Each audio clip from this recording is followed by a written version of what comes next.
నమస్తే పబ్లిక్ ఎట్టుర్రు ముందుగా అందరికీ శరణార్థులు. ఇవాళ తెలంగాణలో ముఖ్యమైన ముచ్చట్లేందో ఓపాలు అరుచుకొనొద్దాం బారి.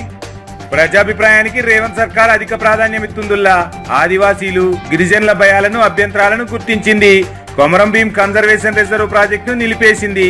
మరోసారి తమది ప్రజాప్రభుత్వం నిరూపించుకుంది. ఇక హెచ్సిఏలో మరో స్కామ్ బయటకు వచ్చింది. ఎన్నికల్లో ఐఏఎస్ ఐపీఎస్ ల ఓట్ల ద్వారానే జగన్మోహన్ రావు హెచ్సిఏ అధ్యక్షుడిగా గెలిచిందట. ఓటర్ల లిస్టును సేకరించిన సిఐడికి ఈ విషయాలు తెలిసినాయట. దీంతో సదరు అధికారులకు కూడా నోటీసులు ఇయ్యనుంది సిఐడి.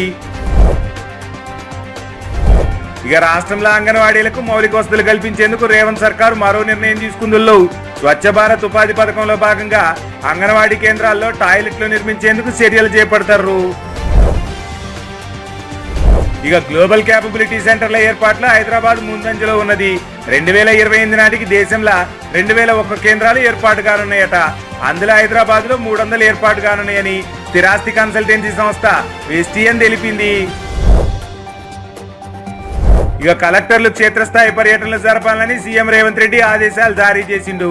అత్యవసరమైన సమస్యలు గాడికాడనే పరిష్కరించాలని ప్రతి కలెక్టర్ ఖాతాలో ₹1 కోటి నిధులు కూడా జమ చేస్తుర్రు. ఇక టాక్ జర్నలిజంలో కేటీఆర్ మాట్లాడిన మాటలు మిస్ఫైర్ అయినాయి. కేటీఆర్ క్యాంప్ అంతా సైలెంట్ అయింది. రాష్ట్రంలో మీడియాపై దాడులు చేస్తూ బయట రాష్ట్రాలకు పోయి సూక్తులు చెప్పడంపై బీఆర్ఎస్ లోనే చర్చ అందుకుంది. మరోసారి కేటీఆర్ మీడియా ముందు మాట్లాడి పార్టీ పరువు తీసిందని ఆళ్లే అనుకుంటుర్రట. జోరుగా చర్చ కూడా సాగుతుంది దీని మీద. ఇయాల్టి తెలంగాణలో ముచ్చట్లు. మరిన్ని ముచ్చట్లతో మళ్ళీ రేపు కలుసుకుందాం. అందాక ఉంటా మరి. టాటా, బాయ్ బాయ్.